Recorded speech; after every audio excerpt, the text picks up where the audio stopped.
ಸೊಲ್ಲಿಲ್ಲದ ಸರದಾರ Lakshman ಸವದಿಯವರು MLA ಆಗೋಕ್ಕಿಂತ ಮೊದಲಿಂದ ಗೆಳೆಯರು.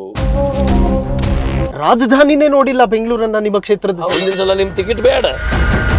ನಾನು ಯಾವಾಗ ಸತ್ಯ ನುಡಿದಿದ್ದೀನಿ ಅವಾಗ ನನಗೆ ಹಾನಿಯಾಗಿದೆ ಹೊರತು ಲಾಭ ಆಗಿಲ್ಲ. ನಾನು ಏನು ಮಾತಾಡ್ತೀನಿ ಅದನ್ನ ಮಾಡ್ತೀನಿ, ಏನು ಮಾಡ್ತೀನಿ ಅದನ್ನ ಮಾತಾಡ್ತೀನಿ. ಬದಲಾವಣೆ ಏನು ಕೂಡ ಆಗ್ತಾ ಇಲ್ಲ ಅನ್ನುವಂಥ ಮಾತನ್ನು ಹೇಳ್ತಾ ಇದ್ರು ಸೌದಿ ಅವರು. ಪೂರ್ಣ ಪುಲಾಚಿ ಫ್ಯಾಕ್ಟ್ರಿ ನಾವೇನು ಮಾತಾಡ್ತೀವಿ ಹಂಗೆ ನಡ್ಕೊಳ್ಬೇಕ. ಅಲ್ಲಿ ರೊಕ್ಕ ಖರ್ಚು ಮಾಡೋದು, ಇಲ್ಲಿ ಬಂದು ರೊಕ್ಕ ತೆಗೆಯೋದು. ರಾಜಕಾರಣಿ ಅಂದ್ರೆ ದೇಶ ಸೇವೆ ಅಲ್ಲ, ಆಗಿಲ್ಲ. ಈಗ ರಾಜಕಾರಣ ಅಂದ್ರೆ ಒಂದು ಬಿಸ್ನೆಸ್ ಆಗಿದೆ. ನರ್ಸ್ನ ಅಂದವನ್ನ ಹೊಗಳ್ತಾ ಇದ್ರಿ. ಪಾತ ಅಂದಾಗ ನನಗ ಸ್ವಲ್ಪ ಮನಸ್ಸಿಗೆ ನೋವಾಯ್ತು. ಬೆಲ್ಲ ಕುಡ್ಲಿಲ್ಲ ಅಂದ್ರೆ ನಡೀತಿದ್ರಿ, ಬೆಲ್ಲದಂತ 4 ಮಾತು ಕುಡಿ, ಮಾತು ಹೇಳಿ ಅಂತ. ನಮಸ್ಕಾರ ವೀಕ್ಷಕರೇ, ನೀವು ನೋಡ್ತಾ ಇದ್ದೀರಾ ನ್ಯಾಷನಲ್ ಟಿವಿ. ನಾನು ಸೈಯದ್ ಹಿದಾಯತ್. ಸೋಲಿಲ್ಲದ ಸರದಾರ, ಮನಸ್ಸು ಮಾಡಿದ್ರೆ ಏನ್ ಬೇಕಾದ್ರೂ ಮಾಡಬಲ್ಲ ನಾಯಕ. ಜನರಿಗಾಗಿ ಹೋರಾಟ ಮಾಡ್ತಾರೆ ಮತ್ತು ಹೋರಾಟದ ಮೂಲಕ ಗೆಲುವನ್ನ ಸಾಧಿಸುವಂಥವ್ರು. ಸೊ ಇವತ್ತು ನಮ್ಮ ಜೊತೆ ಜಾಯಿನ್ ಆಗ್ತಾ ಇದ್ದಾರೆ ಕಾಗವಾಡ ವಿಧಾನಸಭಾ ಕ್ಷೇತ್ರದ ಶಾಸಕರು ರಾಜು ಕಾಗೆ ಅವರು. ಸೊ ಬನ್ನಿ ಕಾರ್ಯಕ್ರಮಕ್ಕೆ ಸ್ವಾಗತ ಕೋರೋಣ. ಸರ್ ನಮಸ್ಕಾರ. ನಿಮ್ಮ ರಾಯ್ ರಸ್ತೆಯಲ್ಲಿರುವಂಥ ಮನೆಯಿಂದ ಟ್ರಾವೆಲ್ ಶುರು ಮಾಡ್ತಾ ಇದ್ದೀವಿ. ಸುವರ್ಣ ಸೌಧಕ್ಕೆ ಹೋಗುವಂತ ಸಂದರ್ಭದಲ್ಲಿ ಎಷ್ಟು ಖುಷಿ ಆಗುತ್ತೆ ಸರ್?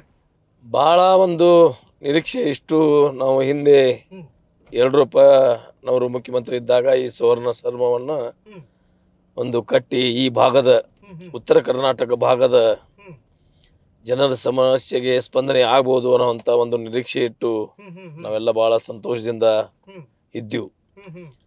ಆದರೆ ಈಗ ನಮ್ಮ ಸಮಸ್ಯೆಗಳು ಮೊದಲಿನ ಥರನೇ ಯಾವ ನಮ್ಮ ಮೊದಲು ನಾವೆಲ್ಲ ಕಷ್ಟವನ್ನು ದಿಂದ ಬಂದಂಥ ಸಮಯಗಳನ್ನು, ಅದು ಹಿಂದೆ ಸಹಿತ ಸ್ವತಂತ್ರ ಸಿಕ್ಕಂಗೆಂದು ಇವತ್ತು 77 ವರ್ಷ ಆದ್ರೂ ನಮ್ಮ ಬಡತನ ನಿವಾರಣೆ ಆಗಿಲ್ಲ. ನೀರಾವರಿ ಯೋಜನೆಗಳು, ಶಿಕ್ಷಣ, ಆರೋಗ್ಯ, ಸಾಕಷ್ಟು ಇಲ್ಲಿ ನಾವು ಸರ್ಕಾರದ ಸೌಲಭ್ಯಗಳಿಂದ ವಂಚಿತರಾಗಿದ್ದೀವಿ. ಅದಕ್ಕೆ ಭಾಳ ಕಾರಣಗಳನ್ನು ಇದಾವೆ. ಮೊದಲು ನಮ್ಮಲ್ಲಿ ಚುನಾಯಿತ ಪ್ರತಿನಿಧಿಗಳು ಹೆಚ್ಚಿಗೆ ಹೋರಾಟ ಮಾಡದೇ ಕಾರಣನೂ ಅದಕ್ಕೆ ಒಂದು ಕಾರಣ ಅಂತ ನಾನು ಹೇಳಿಕ್ಕೆ ಬಯಸ್ತೀನಿ. ಅವಾಗೆಲ್ಲ ಬಜೆಟದ ಹಿಂದಿನ ದಿನಮಾನಗಳಲ್ಲಿ ಬಜೆಟದ ತೊಂದರೆ, ಈಗೆಲ್ಲ ಭಾಳ ನಾವು ಬಜೆಟ್ ದೊಡ್ಡ 3 ಲಕ್ಷ ಕೋಟಿದ ಬಜೆಟನ್ನು ನಾವು ಸರ್ಕಾರದವರು ಮಂಡನೆ ಮಾಡ್ತಾ ಇದ್ದೀವಿ. ನಮಗೆ ಯಾವ ಥರ ನೀವು ಮೈಸೂರು, ಮಂಡ್ಯ, ಹಾಸನ ಈ ಕಡೆಗೆ ನಮಗೆ ಹೆಚ್ಚಿಗೆ ಒತ್ತು ಕೊಟ್ಟಿದ್ದೀರಲ್ಲ, ಆ ಥರ ನಮಗೆ ಇವತ್ತು ಈ ಸುವರ್ಣ ಸೌಧದಲ್ಲಿ ನಾವು ಇವತ್ತು ಅಧಿವೇಶನ ನಡೆಸೋ ಸಂದರ್ಭದಲ್ಲಿ ನಮಗೂ ಆ ನಿಟ್ಟಿನಲ್ಲಿ ನಾವು ಅಭಿವೃದ್ಧಿ ಆಗಬಹುದು ಅನ್ನುವಂಥ ಒಂದು ನಿರೀಕ್ಷೆಯಲ್ಲಿ ಇದ್ದೇವೆ. ಆದರೆ ಆ ನಿರೀಕ್ಷೆ ತಕ್ಕಂತೆ ಇನ್ನೂ ನಾವು ನಮ್ಮ ಹುಷಿಯಾಗೇ ಉಳಿದಿದೆ. ನಿರೀಕ್ಷೆ ನಮ್ಮದು ಇನ್ನೂ ಭಾಳ ಎಷ್ಟು ಬೇಕಷ್ಟು ನಮಗೆ ನಾವು ತೃಪ್ತಿ ಇಲ್ಲ. ಚಿನ್ನವನ್ನು ಮಾರುವ ಬುದ್ಧಿವಂತರ ಆಯ್ಕೆ Hindustan gold company. Hindustan gold company ಇದು ನಿಮ್ಮ ಕಂಪನಿ ಅಲ್ಲ, ನಮ್ಮೆಲ್ಲರ ಕಂಪನಿ. ನಮಗೆ ನೀರಾವರಿ ಯೋಜನೆಗಳು ಇನ್ನೂ ಹೆಚ್ಚಿಗೆ ರೀತಿಯಲ್ಲಿ ನಮಗೆ, ಯಾಕೆಂದರೆ ಈಗಾಗಲೇ ನಮ್ಮ ಕೃಷ್ಣಾ ಬೆಲ್ಟದಲ್ಲಿ ಕೆಲವು ಕಡೆ ಅತಿವೃಷ್ಟಿ, ಕೆಲವು ಕಡೆ ಅನಾವೃಷ್ಟಿ. ಒಂದು ದೇಶದಿಂದ ಎಷ್ಟು ವ್ಯತ್ಯಾಸಗಳಿರ್ತವೆ ಅಷ್ಟು ಅಲ್ಲೇ ಕೇವಲ 30 ಕಿಲೋಮೀಟರ್ ಆರ್ 40 ಕಿಲೋಮೀಟರ್ದಲ್ಲಿ ದೇಶದಲ್ಲಿ ವ್ಯತ್ಯಾಸ ಇರುವಂಥ ಒಂದು ವ್ಯವಸ್ಥೆಯನ್ನು ನಾವು ಭಾಳ ದಿನದಿಂದ ಕಾಣ್ತಾ ಬಂದಿದ್ದೀವಿ. ಆ ವ್ಯತ್ಯಾಸ ಏನಪ್ಪ ಅಂದ್ರೆ, ಒಂದು ಕಡೆ ನದಿ ಬೆಲ್ಟದಲ್ಲಿ ಪ್ರವಾಹ ಬಂದು ಆ ಜನರ ಜೀವನ ಅಸ್ತವ್ಯಸ್ತ ಆಗಿ, ಅದು ಆ ಸಂದರ್ಭದಲ್ಲಿ 2005, 2006, 2019ರಲ್ಲಿ ಪ್ರವಾಹ ಬಂದಾಗ ಆ ಜನರ ಕಷ್ಟ ನೋಡ್ಲಿಕ್ಕೆ ಸಾಧ್ಯನೇ ಇಲ್ಲ.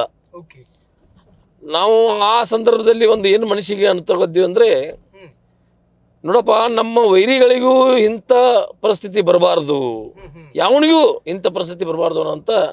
ನೋಡ್ರಿ, ಮನೆಯಲ್ಲಿ ನಾವು ಒಂದು ಹಳ್ಳಿಯಲ್ಲಿ ಸಂಸಾರ ಮಾಡುವ ಸಂದರ್ಭದಲ್ಲಿ ಎಂದೂ ಕಾಣದ ಆ ಪ್ರಭಾವ ನಾವನಕ ಎಂದೂ ಕಂಡಿರ್ಕಿಲ್ಲ. ಅಂಥ ಪ್ರವಾಹ ಬಂದು ಜನರೆಲ್ಲ ದನ ಕರ ಜನ ಆ ಊರು ಬಿಟ್ಟು ಹೊರಗೆ ಬಂದು ಅವ್ರ ಗಂಜಿ ಕೇಂದ್ರಗಳನ್ನ ಮಾಡಿ ಗಂಜಿ ಕೇಂದ್ರದಲ್ಲಿ ಪಾಪ ಅಲ್ಲಿ ಶ್ರೀಮಂತರು ಇರಲಿ ಅಥವಾ ಬಡವರು ಇರಲಿ ಎಲ್ಲರೂ ಗಂಜಿ ಕೇಂದ್ರದಲ್ಲಿ ನಿಲ್ಲುವಂಥ ಪರಿಸ್ಥಿತಿ ಬತ್ತಲ್ಲ, ನಮ್ಮ ಕಣ್ಣಲ್ಲಿಯೂ ನೀರು ಬಂದು ಆ ಜನರ ದಿನನಿತ್ಯ ಅಳ್ತಾ ಇದ್ರು ನಮ್ಮ ಮುಂದೆ. ಎಂಥ ಪರಿಸ್ಥಿತಿ ಬತ್ತಪ್ಪ ಇದು. ಅದು ಯಾರು ತಂದದ್ದಲ್ಲ, ಯಾವ ಪಕ್ಷದವ್ರು ತಂದದ್ದಲ್ಲ, ದೇವ್ರು ತಂದಂಥ ಒಂದು ಘಟನೆ ಅದು ಅತಿವೃಷ್ಟಿ. ಒಂದು ಕಡೆ ಕೆಲವು 30-40 ಹಳ್ಳಿಗಳಲ್ಲಿ ನಮ್ಮ ಕ್ಷೇತ್ರದಲ್ಲಿ ಸ್ವತಂತ್ರ ಸಿಕ್ಕ 77 ವರ್ಷ ಆದ್ರೂ ಅವ್ರಿಗೆ ತಿನ್ಲಿಕ್ಕೆ ಅನ್ನಿಲ್ಲ, ಉದ್ಯೋಗ ಇಲ್ಲ, ಕುಡಿಲಿಕ್ಕೆ ನೀರಿಲ್ಲ, ದನ ಕರುಗಳಿಗೆ ಮೇವಿಲ್ಲ. ಬೇಕಾದ್ರೆ ನೀವು ಒಮ್ಮೆ ಬಂದಾಗ ನಾನೆಲ್ಲ ಘಟನೆಯನ್ನು ನಿಮಗೆ ತೋರಿಸ್ತೀವಿ, ನೀವೇ ಅದನ್ನು ಮನವರಿಕೆ ಮಾಡ್ಕೋಬಹುದು. ಇಂಥ ಪರಿಸ್ಥಿತಿಯಲ್ಲಿ ನಾವು ಇರುವಾಗ ಈಗ ನಾನು MLA ಇದ್ದಾಗ ಯಡಿಯೂರಪ್ಪನವರು ಮುಖ್ಯಮಂತ್ರಿ ಇದ್ದಾಗ ಆ ಬಸವೇಶ್ವರ ಯಾತ ನೀರಾವರಿ ಅನ್ನುವಂಥದ್ದು ಒಂದು ಯಾತ ನೀರಾವರಿಯನ್ನು ಅಪ್ರೂವಲ್ ಕೊಡ್ರಿ, ನಮಗದು ಒಂದು ಇಂಜಿನಿಯರ್ಸು ಮತ್ತು ನಾವು ಒಟ್ಟಿಗೆ ಕೂಡಿ 27,000 ಹೆಕ್ಟರ್ ಅಂದರೆ 65,000 ಎಕರೆ ಆಗ್ತಿದೆ. ಅದು ಅಷ್ಟಕ್ಕೆ ನೀರಾವರಿ ಮಾಡಿದ್ದಾದ್ರೆ ಆ 30 ಹಳ್ಳಿಯ ಜನ ಒಂದು ಬದುಕಲಿಕ್ಕೆ ಸಾಧ್ಯತೆ ಅನ್ನುವಂಥ ಮನವರಿಕೆಯನ್ನು ಮಾಡ್ಕೊಂಡು ಆ ಯೋಜನೆಗೆ ಚಾಲನೆ ಕೊಟ್ಟಿವು. ಅದು 2017 ನಾನು ಆ ಸಂದರ್ಭದಲ್ಲಿ MLA, ಸಿದ್ದರಾಮಯ್ಯನವರು ಮುಖ್ಯಮಂತ್ರಿ, ಪ್ರಕಾಶ್ ಹುಕ್ಕೇರಿ ಅವರು ಅಲ್ಲಿಯ ಸಂಸದರು, ಆಮೇಲೆ MB ಪಾಟೀಲ್ರು ನೀರಾವರಿ ಮಂತ್ರಿ ಇದ್ದಾಗ ಆ ಒಂದು ಯೋಜನೆಗೆ ಚಾಲನೆ ಕೊಟ್ಟರು. ಅದು ಟರ್ಕಿ ಬೇಸ್ ಮೇಲೆ ಚಾಲನೆ ಕೊಟ್ಟಂತ ಮತ್ತು ಹೈದರಾಬಾದ್ ಕಂಪನಿಯವರಿಗೆ ಅದನ್ನೇ ಮಾಡಿಕೊಡ್ಲಿಕ್ಕೆ ಟೆಂಡರ್ ಅನ್ನು ಅಪ್ರೂವಲ್ ಮಾಡಿದಂತ ಅವ್ರಿಗೆ ಟೈಮ್ ಬಾಂಡ್ 2000ದಲ್ಲಿ ಅದನ್ನು ಮುಗಿಸ್ಬೇಕು ಅನ್ನುವಂಥ ಒಂದು ಟೈಮ್ ಬಾಂಡ್ ಹಾಕಿಕೊಟ್ಟದ್ದು. ಅದು ಇನ್ನೂವರೆಗೆ ಆ ಯೋಜನೆ ಕಂಪ್ಲೀಟ್ ಆಗಿಲ್ಲ. ಆ ಥರದ ಪ್ರೊಜೆಕ್ಟ್ ಅಂದರೆ 1363 ಕೋಟಿ 1363 ಕೋಟಿ ಆ ಪ್ರಾಜೆಕ್ಟ್ ಅದ. ಈಗಾಗಲೇ ನಾವು 1100 ಕೋಟಿ ಅದಕ್ಕೆ ಖರ್ಚು ಮಾಡಿದ್ದೀವಿ. ಇನ್ನು 290 ಕೋಟಿ ಅಂದರೆ 250 ಎಕ್ಸಲೆನ್ಸಿ ಅದು ಹಿಡಿದು. ಆದರೆ ಮೊನ್ನೆ ನಾನು ಮುಖ್ಯಮಂತ್ರಿ, ನಮ್ಮ ಸನ್ಮಾನ್ಯ ಮುಖ್ಯಮಂತ್ರಿ ಆದಂಥ ಸಿದ್ದರಾಮಯ್ಯನವ್ರ ಜೊತೆಗೆ, ನಮ್ಮ ಉಪಮುಖ್ಯಮಂತ್ರಿ ಆದಂಥ ನೀರಾವರಿ ಮಂತ್ರಿಗಳಾದಂಥ DK ಶಿವಕುಮಾರ್ ಜೊತೆಗೆ ಮತ್ತು ಎಲ್ಲ ಅಧಿಕಾರಿಗಳು ಮತ್ತು ಅವು ಟೆಂಡರ್ ತೆಗೆದಂಥ ಅವರ ಜೊತೆಗೆ ಒಂದು ಸಮಾಲೋಚನೆ ಮಾಡಿ ಒಂದು ಮೀಟಿಂಗನ್ನು ಮಾಡಿ ಅದಕ್ಕೆ ನೀವು ಯಾವಾಗ ಪ್ರಾರಂಭ ಅದು ಅದು ಯಾಕೆ ವಿಳಂಬ ಆಯ್ತು ಅನ್ನೋದು ಆಮೇಲೆ ಹೇಳ್ತೇನೆ.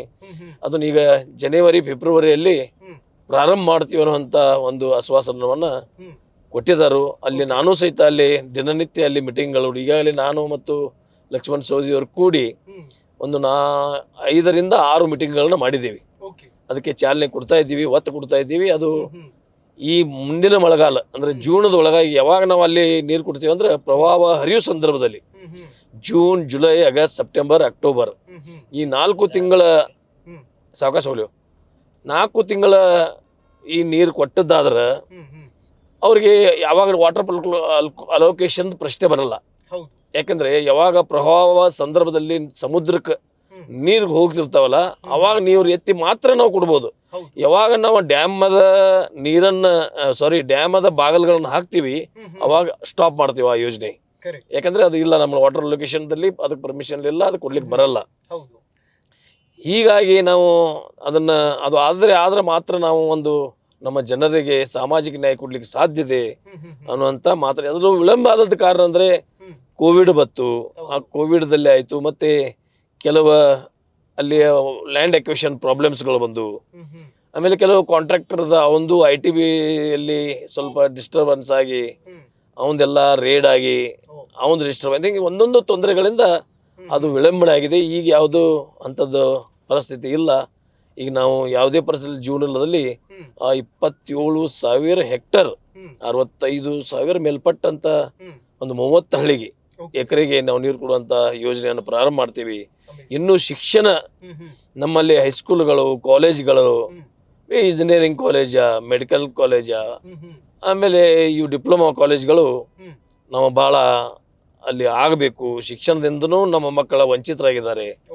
ಆಮೇಲೆ ಎರಡನೇದ್ದು ನಮ್ಮ ಆರೋಗ್ಯದ ಈ ಪ್ರಾಥಮಿಕ ಆರೋಗ್ಯ ಕೇಂದ್ರಗಳು. ನಾವೇನೋ ಇವತ್ತು ಒಬ್ಬ ಬಡವ ಇರಲಿ ಅಥವಾ ಶ್ರೀಮಂತ ಇರಲಿ, ನಮ್ದು ಏನಾದರೂ ಆರೋಗ್ಯದಲ್ಲಿ ತೊಂದರೆ ಆದದ್ದಾದ್ರೆ ನಾವು ಮಿರಜ್ ಸಾಂಗ್ಲಿ ಹೋಗಿ ಅಲ್ಲಿ ಪ್ರೈವೇಟ್ ಹಾಸ್ಪಿಟ್ಲದಲ್ಲಿ ನಮಗೆ ತೋರಿಸಿ ಅಲ್ಲಿ 50,000 ಲಕ್ಷ 2 ಲಕ್ಷ ಬಿಲ್ಲನ್ನು ತುಂಬಿ ಬರುವಂಥ ಪರಿಸ್ಥಿತಿ ನಮ್ಮ ಜನರದಿಲ್ಲ.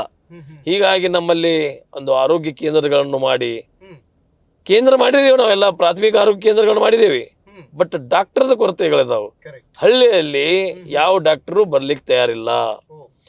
ಇವತ್ತು ಯಾಕಂದ್ರಪ್ಪ ಎಲ್ಲ ಇವತ್ತು ನೌಕರಸ್ಥ ನಮ್ಮ ಸರ್ಕಾರದ ನೌಕರಸ್ಥರು ಎಲ್ಲ ಸಿಟಿಗೆ ಹೊಟ್ಟಬೇಕಾಗಿದೆ. ಈಗ ಅವ್ರು ತಮ್ಮ ಮಕ್ಕಳ ಎಜುಕೇಶನ್ ತಮಗೆ ಅಗದಿ ಮಜಾ ಮಾಡ್ತಿರ್ಬೇಕು. ನಾವು ಜನಸಾಮಾನ್ಯರ ಕಷ್ಟಕ್ಕೆ ಭಾಗಿಯಾಗಬೇಕು ಅನ್ನುವಂಥದ್ದು ಎಲ್ಲರಲ್ಲಿ ಮೆಂಟಾಲಿಟಿ ಇಲ್ಲ. ನಮ್ಮ ಸಂಸಾರ ಅಷ್ಟೇ ನಾವು ನೋಡ್ಕೊಳ್ಬೇಕು, ನಮ್ಮ ಮಕ್ಕಳು ಅಷ್ಟೇ ನಾವು ಕಲಿಬೇಕು, ಆ ಬಡವ್ರ ಮಕ್ಕಳ ಬಗ್ಗೆ ನಾವು ಶಿಕ್ಷಣ ಕೊಡ್ಬೇಕನ್ನುವಂಥ ಶಿಕ್ಷಕರಲ್ಲಿ ಆ ಮನಸ್ಥಿತಿ ಇಲ್ಲ. ಹಳ್ಳಿಗೆ ಒಟ್ಟು ಯಾರು ಶಿಕ್ಷಕರಾಗಲಿ ಡಾಕ್ಟರ್ಸ್ ಆಗಲಿ ಯಾವೇ ಅಧಿಕಾರಿಗಳ ಇವತ್ತು ಯಾವೇ ಇಲಾಖೆಯ ಅಧಿಕಾರಿಗಳ ಹಳ್ಳಿಗಳಲ್ಲಿ ಬಂದು ಕೆಲಸ ಮಾಡಲಿಕ್ಕೆ ಸಾಧ್ಯನೇ ಇಲ್ಲ. ಯಾಕಂದ್ರೆ ಎಲ್ಲರೂ ಮೆಂಟಾಲಿಟಿ ಬೆಲ್ಗಾಮ್ ಅಂತ ಸಿಟಿ, ಹುಬ್ಳಿ, ಧಾರವಾಡ, ಗುಲ್ಬರ್ಗ, ರಾಯಚೂರು ಅಥವಾ ಬೆಂಗಳೂರು, ಮೈಸೂರು, ಹಾಸನ ಇಂಥ ಸಿಟಿಯಲ್ಲಿ ಹೋಗಿ ಕೆಲಸ ಮಾಡೋದು ಎಲ್ಲರಿಗೂ. ಆಮೇಲೆ ಎರಡನೇದು ನಾವು ಒಕ್ಕಲ್ತನ ಮಾಡುವಂಥ ವ್ಯವಸ್ಥೆ ನಮ್ಮಲ್ಲೆಲ್ಲ. ನಾವೆಲ್ಲ ಕೃಷಿ ಮೇಲೆ ಅವಲಂಬನೆ ಇರುವಂಥ ಕುಟುಂಬಗಳು. ನಾವೆಲ್ಲ ಕೇವಲ ಕೃಷಿ ಮೇಲೆ ಇದ್ದೀವಿ. ನಮ್ಮ ಸಂಸಾರ ಎಲ್ಲ ಕೃಷಿ ಮೇಲೆ. ಕೃಷಿಯಲ್ಲಿ ಯಾವುದೂ ಲಾಭದಾಯಕವಾದಂಥ ವ್ಯವಸ್ಥೆ ಇಲ್ಲ ಅಂತ ನಾವು ಬಡತನದಲ್ಲಿನ ಬಳಗ್ತಾ ಇದ್ದೀವಿ. ಹೀಗಾಗಿ ನಮ್ಮಲ್ಲಿ ಒಂದೊಂದು ಊರಲ್ಲಿ 200, 300, 400 ಕಲ್ತಂತ ವಿದ್ಯಾರ್ಥಿಗಳು ಉದ್ಯೋಗ ಇಲ್ಲ. ಅವ್ರಿಗೆ ಉದ್ಯೋಗ ಇಲ್ಲ ಅಂತ ಅವ್ರು ಬೇರೆ ಚಟಗಳಿಗೆ ಅಡ್ಯಾಪ್ಟ್ ಆಗಿ ಅವ್ರ ಸಂಸಾರನ್ನೇ ಹಾಳು ಮಾಡ್ಕೊತಾ ಇದ್ದಾರೆ. ಹೀಗಾಗಿ ಅವ್ರಿಗೆ ಮದುವೆನೇ ಆಗ್ತಾ ಇಲ್ಲ. ಇದು ಒಂದು ವಿಶೇಷವಾದ ವ್ಯವಸ್ಥೆ. ಯಾರೂ ಮುಂದೆ ಬಂದು ಅಲ್ಲಿ ಆ ಹಳ್ಳಿಯ ರೈತ ಕುಟುಂಬದ ಮಕ್ಕಳಿಗೆ ಹೆಣ್ಣು ಕೊಡ್ತಾ ಇಲ್ಲ. ಇದು ದೊಡ್ಡ ಸಮಸ್ಯೆ ನಮ್ಮಲ್ಲಿ. ಈಗ ಮಕ್ಕಳು ನಾವು ಎದುರಿಸ್ತಾ ಇದ್ದೀವಿ. ನಾನು ಹೋಗಿ ಇವತ್ತು ನನ್ನ ಮಗ ಅಗ್ರಿಕಲ್ಚರ್ ಮಾಡೋದನ್ರಿ, ನನಗೆ ಹುಡುಗಿನ ಕೊಡ್ರಿ, ಸಾರಿ ಸರ್ ನಾವು ಕೊಡ್ಲಕ್ಕೆ ಆಗೋದಲ್ಲ ಅಂತ ಒಬ್ಬ ಕಟ್ಟು ಕಡೆಯ ಬಡವ ಸಹಿತ ನಮ್ಮ ಮನೆಯಲ್ಲಿ ದೊಡ್ಡ, ನಾನು ಇವತ್ತು ನಂದು 100 ಎಕರೆ ಜಮೀನಿದೆ, ನಂದು ಒಂದು 50 ಲಕ್ಷ ರೂಪಾಯಿ ಕಬ್ಬು ಆಗ್ತಿದೆ, ನನ್ನ ಸುಖಿ ಇದ್ದೀನಿ, ಒಬ್ಬನ ಮಗ ಇದ್ದಾನು, ಅವನೆಲ್ಲ ಆಸ್ತಿ ಪಾಸ್ತಿ ಮನೆ ಸಂಸಾರ ಎಲ್ಲ ನಮ್ಮಲ್ಲಿಯೂ ಕಾರ್ ಗಾಡಿ ಇದಾವು, ನಮ್ಮಲ್ಲಿ ಒಳ್ಳೆ ಮನೆ ಇದೆ, ನಮ್ಮಲ್ಲಿಯೂ ಟಿವಿ ಇದೆ, ನಾವು ಹೋಮ್ ಥಿಯೇಟರ್ ಮಾಡಿದ್ದೀವಿ. ಇಷ್ಟೆಲ್ಲ ಮಾಡಿದ್ರೂ ಅಲ್ಲಿ ಇಲ್ಲ ಸರ್ ಸಾರಿ ನಾವು ಕೊಡೋಕ್ಕಾಗೋದಲ್ಲ. ಯಾಕಂದ್ರೆ ಹಳ್ಳಿ ಇದ್ದು ನಮ್ಮ ಮಕ್ಕಳು ಒಂದೊಂದು ಊರಲ್ಲಿ 200, 300 ಮಕ್ಕಳು ಮದುವೆ ಇಲ್ಲದೆ ಅಡ್ಡಾಡ್ತಾ ಇದ್ದಾರೆ. ಇದು ಸಮಸ್ಯೆ ನಮ್ಮ ಉತ್ತರ ಕರ್ನಾಟಕದ್ದು. ಅದೇ ಇಲ್ಲ ಬಿಡ್ರಿ, ಅದು date is the different matter. But ನಮಗೆ ಸೌಲಭ್ಯಗಳ ಏನು ಉತ್ತರ ಕರ್ನಾಟಕಕ್ಕೆ ನಾವು ಸೌಲಭ್ಯಗಳನ್ನ ನಿರೀಕ್ಷೆ ಇಟ್ಟಿದ್ದೀವಿ. ಈಗ ನಾವು ಮಾತಾಡ್ತಾ ಇದ್ದೀವಿ, ಹೋರಾಟ ಮಾಡ್ತಾ ಇದ್ದೀವಿ. ಈಗ ನಾವು ಎಲ್ಲ MLAಗಳು ಮೊದಲು ಹೋಗಿ ಬೆಂಗಳೂರದವರು ಅಲ್ಲಿ ಅಧಿವೇಶನದ ಕೂತಾಗ ಬೆಂಗಳೂರು ಡೆವಲಪ್ಮೆಂಟ, ಮೈಸೂರು ಡೆವಲಪ್ಮೆಂಟ, ಹಾಸನ, ಮಂಡ್ಯ, ಮೈಸೂರು ನಿನ್ನೆ ನೋಡಿದ್ರ ಅಲ್ಲಿ ಒಂದು ಬಳ್ಳಾರಿಯವರ ವಾದ ವಿವಾದಗಳನ್ನ ಅದು ನಾನು ಜಗಳ ಅಂತೇಳಿ ಭಾವಿಸೋದಲ್ಲ. ನಾನು ಡೆವಲಪ್ ಮಾಡಿದ್ದೀನಿ ಅಂತೇಳಿ ಇಬ್ಬರು ಜನ ಪೈಪೋಟಿ ಮಾಡಿದಾರಲ್ಲ, ಹಂಗೆ ನಾವು ಯಾರೂ ಮಾಡಿಲ್ಲ. ನಮ್ಮ ಉತ್ತರ ಕರ್ನಾಟಕದವರೆಲ್ಲ ನೀನು ಮಾತಾಡೋದಾಗ ನಾ ಸಪೋರ್ಟ್ ಮಾಡ್ತೀನಿ, ನಾ ಮಾತಾಡೋದಾಗ ನೀ ಸಪೋರ್ಟ್ ಮಾಡ್ತೀನಿ ಅನ್ನೋಂಥ ಭಾವನೆಯಿಂದ ಮತ್ತು ಯಾವೇ ಪಕ್ಷದಲ್ಲಿ ನಾವು MLAಗಳಿರಲಿ ನಮ್ಮದೊಂದು ವಿಶೇಷವಾದ ರಾಜಕಾರಣ ನಿಮಗೆ ಅರ್ಥ ಆಗೋದಿಲ್ಲ. ಅಲ್ಲಿ ಮಂಡ್ಯ, ಮೈಸೂರು, ಹಾಸನದ ರಾಜಕಾರಣ ಬೇರೆ, ನಮ್ಮ ಉತ್ತರ ಕರ್ನಾಟಕದ ರಾಜಕಾರಣ ಬೇರೆ. ನಾವು ಯಾವುದೇ ಪಾರ್ಟಿಯಲ್ಲಿದ್ರು ಯಾವ ಪಕ್ಷದಲ್ಲಿದ್ರು ಒಬ್ರಿಗೊಬ್ಬರ ಅಣ್ಣ ತಮ್ಮನಂತೆ ಡೆವಲಪ್ಮೆಂಟ್ದಲ್ಲಿ ನಾವು ಯಾವ ರಾಜಿ ಮಾಡ್ಕೋತಾ ಇರ್ತೀವಿ, ಯಾವುದೂ ಅಲ್ಲಿ ವ್ಯತ್ಯಾಸಗಳನ್ನ ಮಾಡ್ಕೋದಲ್ಲ. ಡೆವಲಪ್ಮೆಂಟ್ ಬಂದಾಗ ಅವ್ರು ಯಾವೇ ಪಕ್ಷದವ್ರು ಇರಲಿ, ನಾನು ಈಗ BJP, ನಾನು ಈಗ ಕಾಂಗ್ರೆಸ್ದಲ್ಲಿದ್ದೀನಿ, ನಾನು ಎದ್ದು ಮಾತಾಡೋ BJP ಅವರು ಸಪೋರ್ಟ್ ಮಾಡ್ತಾರೆ ನಮಗೆ. ಅಂದ್ರೆ ನಮ್ಮ ಏರಿಯಾ, ನಮ್ಮ ಭಾಗ ಡೆವಲಪ್ ಆಗಲಿ ಅನ್ನುವಂಥದ್ದೇ ಮನಸ್ಥಿತಿ ಇದೆ ಹೊರತು ನಾವು ರಾಜಕಾರಣದಲ್ಲಿ ಏನು ಚುನಾವಣೆಯಲ್ಲಿ ಈಗ ನಾನು 5 ಸಲ MLA ಆಗಿದ್ದೀನಿ. 5 ಸಲ MLA ಆದ್ರೂ ನಾನು ಏನೇ ಮಾಡದೆ ಹೋಗಿದ್ರೆ ಮುಂದಿನ ಸಲ ನನಗೆ ಬೇಡ, ಜನ ನಿರಾಕರಣೆ ಮಾಡಿದ್ರೆ ನಾನು ಮನೆ ಕೊಡ್ಲಿಕ್ಕೆ ತಯಾರಿದ್ದೀನಿ. ಅದು ಮನೆಯಾಗ ಕೊಡೋದು. ಇವಾಗ ಕೆಲವ್ರು ಜನ ಏನೇ ಆಗಲಿ ಅದು ಏನೇ ಹಾಗೂ ನಾನು ಗೆದ್ದು ಬರಬೇಕು, ನಾನು ಮತ್ತೆ MLA ಆಗ್ಬೇಕು ಅನ್ನೋದಿದೆ. ನಮ್ಮ ಭಾವನೆ ಆ ಥರ ಇಲ್ಲ. ನಾನು ಮುಂದಿನ ಸಲ MLA ಬೇಡ, ಖರೇ ನಮಗೆ ನೀವು ಡೆವಲಪ್ಮೆಂಟ್ ಕೊಡ್ರಿ, ಮುಂದಿನ ಸಲ ನಿಮ್ ಟಿಕೆಟ್ ಬೇಡ, ನಮ್ಗೆ ಯಾವುದೇ ಪಕ್ಷದ ಟಿಕೆಟ್ ಬೇಡ, ಆದ್ರೆ ನಮ್ಮ ಜನರಿಗೆ ನೀವು ಸೌಲಭ್ಯಗಳನ್ನು ಕೊಡಿ ಅಂತ ಮನಸ್ಥಿತಿಯಲ್ಲಿ ನಾವಿದ್ದೀವಿ. Super sir. ನೀವು ಒಂದು ಮಾತು ಹೇಳ್ತಾ ಇದ್ರಿ, ನಿಮ್ಮ ಕ್ಷೇತ್ರ ಆಕ್ಚುಲಿ ಬಾರ್ಡರ್ ಅಲ್ಲಿ ಬರುತ್ತೆ, ಮಹಾರಾಷ್ಟ್ರ ಬಾರ್ಡರ್ ಕ್ಷೇತ್ರದ ಸಮಸ್ಯೆಗಳು ತುಂಬಾ ಜಾಸ್ತಿ ಇರುತ್ತೆ. ಇನ್ಫ್ಯಾಕ್ಟ್ ರಾಜಧಾನಿನೇ ನೋಡಿಲ್ಲ ಬೆಂಗಳೂರನ್ನ ನಿಮ್ಮ ಕ್ಷೇತ್ರದ. ಹೌದು, ನಾನು ಮೊನ್ನೆ ಅಸೆಂಬ್ಲಿಯಲ್ಲಿ ಮಾತಾಡೋ ಸಂದರ್ಭದಲ್ಲಿ ಮಾತಾಡಿದ್ದೀನಿ. 700 800 ಕಿಲೋಮೀಟರ್ ನಮಗೆ ಬೆಂಗಳೂರು ಆಗ್ತಿದೆ ರಾಜಧಾನಿ. ಬಡವರು, ಜನಸಾಮಾನ್ಯರು, ಕೂಲಿಕಾರರು ಹೇಗೆ ಅದು ಬೆಂಗಳೂರು ನೋಡ್ಲಿಕ್ಕೆ ಸಾಧ್ಯ ಇದೆ? ಅವ್ರಿಗೆ ಕೆಲವು ಹಳ್ಳಿಯಲ್ಲಿ ಹೋದಾಗ ನಮ್ಮ ಜನರಿಗೆ ZP ಅಂದ್ರೆ ಏನು, ತಾಲೂಕು ಪಂಚಾಯತ್ ಮೆಂಬರ್ ಏನು, MLA ಅಂದ್ರೆ ಏನು, MP ಅಂದ್ರೆ ಏನು, MLAಗಳು ಏನು ಕೆಲಸ ಮಾಡಬೇಕು, MP ಗಳು ಏನು ಕೆಲಸ ಮಾಡಬೇಕು ಅನ್ನೋಂಥ ಇದೂ ಇಲ್ಲ. ನಮಗೇನು ನಾವು ಹೇಳ್ದಾಗ ಏನು ಕೇಳ್ತಿರ್ತಾರ, ನಾವು ರಸ್ತೆ ಮಾಡ್ತಿದ್ದೀವಿ, ನಾವು ಭಾಷಣ ಮಾಡೋದು, ನಮಗೇನು ಬೇಕಾಗಿಲ್ರಿ. ನೀವು ರಸ್ತೆ ತಗೊಂಡು ಏನು ಮಾಡೋದಿದೆ, ನಿಮ್ಮ ಬಸ್ ತಗೊಂಡು ಏನು ಮಾಡೋದಿದೆ, ನಮಗೆ ಮನೆ ಕೊಡ್ರಿ, ಅಕ್ಕಿ ಕೊಡ್ರಿ. ನಮಗೆ ಇಂಥ ಜನ ಅಂದ್ರೆ ಪೂರಾ ಬಡತನದಿಂದ ಡೈಲಿ ಕೂಲಿ ಕಾರ್ಮಿಕ ಮಾಡ್ಕೊಂಡು ಏನಾಗ್ತಿದೆ ಈಗ. ಕೆಲವು ಮಹಾರಾಷ್ಟ್ರದವರು ನಮ್ಮಲ್ಲಿ ಒಂದು ವ್ಯವಸ್ಥೆ ಹೇಳ್ತೇನೆ ನಿಮಗೆ. ಮಹಾರಾಷ್ಟ್ರದಿಂದ ಒಂದೊಂದು ಹಳ್ಳಿಯಲ್ಲಿ ಡೈಲಿ 20 ರಿಂದ 30 ವಡಾಪಾ ಜೀಪ್ ಹೇಳ್ತೀವಲ್ಲ ನಾವು, ನಮ್ಮ ಕಡೆ ಭಾಷೆ, ನಿಮ್ಮ ಕಡೆ ಏನಂತೀರೋ ಗೊತ್ತಿಲ್ಲ, ಈ ಕ್ರೂಸರ್ ತಗೊಂಡ್ಬರ್ತಾರ. ಅಲ್ಲಿ ಹಳ್ಳಿ ಜನ ಎಲ್ಲ ಕ್ರೂಸರ್ದಲ್ಲಿ ತಗೊಂಡು ಹೋಗ್ತಾರು, ಸಾಯಂಕಾಲ ಮತ್ತೆ ತಂದು ಬಿಡ್ತಾರು. ಅವ್ರ ಕೂಲಿಗೆ ಮಹಾರಾಷ್ಟ್ರದಲ್ಲಿ ಹೋಗ್ತಾ ಇದ್ದಾರೆ ಸಾವಿರಾರು ಜನ ಅಲ್ಲಿ. ಅಂದ್ರೆ ಕೂಲಿ ಇಲ್ಲಿ ನಮ್ಮ ಕರ್ನಾಟಕದಲ್ಲಿ ಸಿಗ್ತಾನೆ ಇಲ್ಲ. ನಾವು ಏನತ್ರ ಹಚ್ಚೋನು ಈಗ. ಆಮೇಲೆ ಅತನಿಗೆ ಬರ್ತಾರ ಕೆಲವು ಜನ, ಅತನಿಗೆ ಬಂದ್ರು ಅಲ್ಲಿ ಎಲ್ಲ ಯಾರು ನದಿ ಬೆಲ್ಟದ ಜನ, ಅವ್ರನ್ನೆಲ್ಲ ಜೀಪ್ದಾಗ ಕುಣ್ಸ್ಕೊಂಡು ಹೋಗಿ ಅವ್ರನ್ನ ಕೆಲಸ ಮಾಡ್ಕೊಂಡು ಮತ್ತೆ ತಂದು ಅತನಿಗೆ ಬಿಡ್ತಾರು. ಅತನಿದಿಂದ ರಾತ್ರಿ ಅವ್ರು ಮತ್ತೆ ಯಾವುದೋ ಬಸ್ಸು ಯಾವುದೋ ವ್ಯವಸ್ಥೆಯಿಂದ ಹೋಗಿ ಅವ್ರ ಮನೆ ಮುಟ್ಲಾಗ 8-9 ಆದ 8-9ಕ್ಕೆ ಹೋಗಿ ಅಲ್ಲಿ ಮತ್ತೆ ಅವ್ರು ಅಡಿಗೆ ಮಾಡಿ ಉಂಡು ಮಲ್ಕೊಂಡು ಮತ್ತೆ ನಸಿಗಿನಾಗ ಎದ್ದು ಮತ್ತೆ ತಮ್ಮ ಉದ್ಯೋಗಕ್ಕೆ ಬರ್ಬೇಕು. ಓಕೆ ಸರ್, ಅಥಣಿ ಎಂದಿದ್ದಕ್ಕೊಂದು ವಿಚಾರ ನೆನಪಾಯಿತು. ಆಕ್ಚುಲಿ ಲಕ್ಷ್ಮಣ್ ಸವದಿಯವರು ಕಾಂಗ್ರೆಸ್ಸಿಗೆ ಬರ್ಬೇಕಾದ್ರೆ ತಮ್ಮ ಪಾತ್ರ ಕೂಡ ಹೆಚ್ಚಿದೆ ಅಂತ ಫಸ್ಟ್ ನೀವೇ ಹೋಗಿದ್ದವ್ರ ಮನೆಗೆ ಕನ್ವೆ ಮಾಡೋದಕ್ಕೆ. ನಾನು ಅವರು MLA ಆಗೋಕ್ಕಿಂತ ಮೊದಲಿಂದ ಗೆಳೆಯರು, ಬಹಳ ಚಿಕ್ಕನಿಂದ ನಮ್ಮ ಗೆಳತನ. ಆಮೇಲೆ ರಾಜಕಾರಣ ಇಬ್ಬರು ಒಟ್ಟಿಗೆ ಬಂದದ್ದು. ಅವರು ಮೊದಲು ಜಿಲ್ಲಾ ಮಧ್ಯವರ್ತಿ ಬ್ಯಾಂಕ್ದ ನಿರ್ದೇಶಕರಾಗಿ ರಾಜಕಾರಣದಲ್ಲಿ ಪ್ರವೇಶ ಮಾಡಿದರು. ಅದಾದ ನಂತರ ನಾನು ಪಂಚಾಯತಿ ಮೆಂಬರ್ ಆಗಿ ರಾಜಕಾರಣದಲ್ಲಿ ಪ್ರವೇಶ ಮಾಡಿದೆ. ನಂತರ ನಾನು ಜಿಲ್ಲಾ ಪಂಚಾಯತಿಯ ಸದಸ್ಯನಾದ್ದೀನಿ. ಅವಾಗ ರಾಜಕಾರಣದ ಇಬ್ರು ಕೂಡೇನ ಇಂಡಿಪೆಂಡೆಂಟ್ ಇರ್ತೀವಿ. 99ರಲ್ಲಿ ಇಬ್ರು ಒಂದೇ ಚಿನ್ನ ತಗೊಂಡಿದ್ವಿ, ವಿಮಾನ ಚಿನ್ನ. ಇಬ್ಬರೂ ಸೋತೀವಿ. ನಾನು ಬೈ ಎಲೆಕ್ಷನ್ದಲ್ಲಿ ನನ್ನ ಜೊತೆಗೆ ಗೆದ್ದು ಬಂದಂತ ಅಭ್ಯರ್ಥಿ ಕಾಂಗ್ರೆಸ್ದಿಂದ ಪಾಸಗೌಡ ಪಾಟೀಲ್ ಅಂತೇಳಿ ಆಕ್ಸಿಡೆಂಟದಲ್ಲಿ ತೀರ್ಕೊಂಡ್ರು. ಇಡೀ ರಾಜ್ಯದಲ್ಲಿ ಅವಾಗ ಕಾಗವಾಡದ ಒಂದೇ ಚುನಾವಣೆ, ರಾಜ್ಯದಲ್ಲಿ ಉಪಚುನಾವಣೆ ಆಯ್ತು. ಅಲ್ಲಿ ಕಾಂಗ್ರೆಸ್ದಿಂದ ತೀರ್ಕೊಂಡಂತ ಪಾಸಗೌಡ ಪಾಟೀಲ್ ಅವರ ಮನೆಯವರಿಗೆ, ಕುಟುಂಬದವರಿಗೆ ಸಿಂಪತಿ ಅಂತ ಕೊಟ್ಟರು ಟಿಕೆಟ್. ನಾನು JDU-ದಿಂದ ಅವಾಗ 1019 ಮತದಿಂದ ಗೆದ್ದು ಬಂದೆ, SM ಕೃಷ್ಣ ಗೌರ್ಮೆಂಟ್ ಹೇಳಿದಾಗ.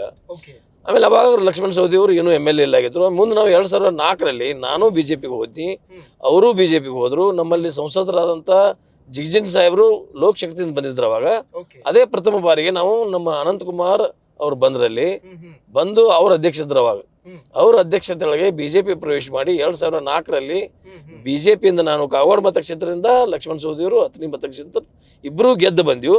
ಅವಾಗಿಂದ 4, 8, 13 ನಾವು ಒಟ್ಟಿಗೆ BJPಯಿಂದ MLA. 18ರಲ್ಲಿ ನಾವು ಇಬ್ಬರು ಸೋತಿವು. ನಾನು ಸೋತ್ನಿ, ಅವನು ಸೋತರು. ಆಮೇಲೆ ಅವರು ಮುಂದೆ ಅಲ್ಲಿ ಅವ್ರನ್ನ ಮಂತ್ರಿ ಮಾಡಿದ್ರು, ಉಪಮುಖ್ಯಮಂತ್ರಿ ಮಾಡಿದ್ರು. ಆದ್ರೆ ನನ್ನ ಗೆದ್ದಾಗ ಅಂತ ಕಾಂಗ್ರೆಸ್ದ ಶ್ರೀಮಂತ್ ಪಾಟೀಲ್ರು, ಆ ಬಾಂಬೆ ಬಾಯ್ಸ್ ಹತ್ತಿರಲ್ಲ ನೀವು, 17 ಜನರಲ್ಲಿ ಹೋಗಿ ನಮ್ಮವರು ಒಬ್ರು ಅದರಲ್ಲಿ ಶ್ರೀಮಂತ್ ಪಾಟೀಲ್ರು ಕಾಂಗ್ರೆಸ್ ಇಂದ ಗೆದ್ದು ಬಂದವರು BJPಗೆ ಹೋಗಿ BJP ಟಿಕೆಟ್ ತಗೊಂಡು ಮತ್ತೆ ಉಪಚುನಾವಣೆ 17 ಕ್ಷೇತ್ರದಲ್ಲಿ, ಅದು ಅವಾಗ 17-14 ಕ್ಷೇತ್ರದಲ್ಲಿ ಆದಾಗ ನಾನು ಒಬ್ಬನ. ಅವಾಗ ನಾನು ಕಾಂಗ್ರೆಸ್ಗೆ ಹೋಗಿ ಕಾಂಗ್ರೆಸ್ನಿಂದ ನಿಂತು ಮತ್ತೆ ಸೋತೀನಿ ನಾನು. ಆಮೇಲೆ ಈಗ ಬನ್ನಿ 23ರಲ್ಲಿ ಅವರು BJP ನಿಂತರು ಶ್ರೀಮಂತ್ ಪಾಟೀಲ್ರು, ನಾನು ಕಾಂಗ್ರೆಸ್ನಿಂದ ಮತ್ತೆ ಟಿಕೆಟ್ ತಗೊಂಡು ನಿಂತಂತ ಸಮಯದಲ್ಲಿ ಅವರು ಅಲ್ಲಿ ಹೋದ್ ಸಲ ಮಾತಾಡಿದ್ದು ನಾನು, ನೋಡಪ್ಪ ನಿನಗೂ ಅದೇ ಪರಿಸ್ಥಿತಿ ಆತೈತಿ ಲಕ್ಷ್ಮಣ್ ಸವದಿ ಅವ್ರ ಅಂತ ಹೇಳಿದ್ನಿಲ್ಲ. ನಾನು ಮಾತಾಡಿದ್ದೀನಿ, ಹೈಕಮಾಂಡ್ ನನಗೆ ಆಶ್ವಾಸನೆ ಕೊಟ್ಟಿದ್ದಾರೆ, ನಾನು ಯಾವುದೇ ಪರಿಸ್ಥಿತಿಯಲ್ಲಿ BJP ಬಿಡೋಲ್ಲ ಅಂತ ಹೇಳಿದ್ರು. ಕೊನೆ ಸಂದರ್ಭದಲ್ಲಿ ಚುನಾವಣೆ ಹತ್ರ ಬಂದಾಗ ಅವ್ರ ಟಿಕೆಟ್ ಅನ್ನ ಕುಮಟೋಳಿ ಕುಡಿದು ಫೈನಲ್ ಮಾಡಿದ ನಂತರ ಇವರು ಅತಂತ್ರ ಆಗಿಬಿಟ್ರು. ಇಂಡಿಪೆಂಡೆಂಟ್ ನಾನು ನಿಲ್ತೀನಿ ಅಂತೇಳಿ ಕೆಲವ ಜನರಿಂದ ನನಗೆ ಗೊತ್ತಾದದ್ದು. ನಾನು ಅವ್ರ ಮನೆಗೆ ಹೋದದ್ದು. ಅವರು ನಾವು ಗೆಳೆಯರಲ್ಲ, ನೀವು ಬೇಡಪ್ಪ ಇಂಡಿಪೆಂಡೆಂಟ್ ನಿಲ್ಲಕ್ಕೆ ಹೋಗಬೇಡ್ರಿ, ಇನ್ನಿತರ ನೀವು ಕಾಂಗ್ರೆಸ್ಸಿಂದ ಬಾರು, ಕಾಂಗ್ರೆಸ್ ಟಿಕೆಟ್ ಬಗ್ಗೆ ನೀವು ಹೈಕಮಾಂಡ್ಗೆ ಹೋಗಿ ಮಾತಾಡು, ನಾನು ಇನ್ನೊಂದು ಟಿಕೆಟ್ ಕೊಡಿಸು ಅಟ್ಟು ದೊಡ್ಡವನಲ್ಲ ನಾನು, ನನ್ನ ಅಷ್ಟು ವ್ಯವಸ್ಥೆ, ನಾನು ಹೋದ ಸಲನ ಒಂದು 2-3 ವರ್ಷದಲ್ಲಿ ಕಾಂಗ್ರೆಸ್ದಲ್ಲಿ ಪ್ರವೇಶ ಮಾಡಿದ್ದೀನಿ, ನಿನಗೆ ಟಿಕೆಟ್ ಕೊಡು ಅಷ್ಟು ನಾನು ದೊಡ್ಡವನಾಗಿಲ್ಲ.